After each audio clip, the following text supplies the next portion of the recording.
Pilar Baru.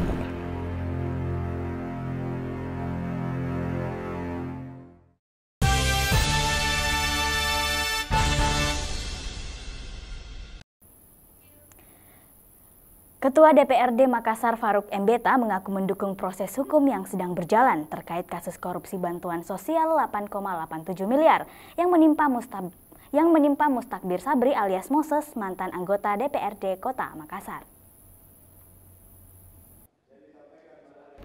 Farouk Mbeta, Ketua DPRD Kota Makassar yang ditemui setelah rapat paripurna 12 Desember 2014, mengatakan mendukung proses hukum yang sedang berjalan terkait ditahannya sejumlah anggota dewan yang tersangkut kasus bansos, termasuk Mustakbir Sabri atau Moses, mantan anggota DPRD Kota Makassar.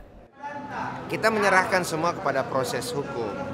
Apa yang terjadi kepada saudara kami itu bagian dari proses persoalangan. Jadi kita berharap bahwa kita mendukung proses hukum itu.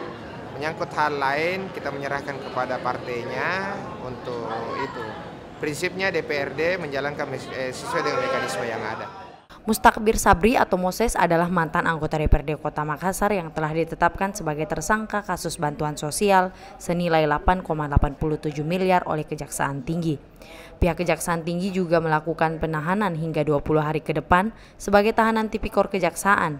Selain Moses, Kejati Sulsel juga menahan sejumlah mantan anggota DPRD lainnya seperti Adil Patu, Kahargani, dan Mujibur Rahman. Dari Makassar, Andi Putri, GoTV memberitakan.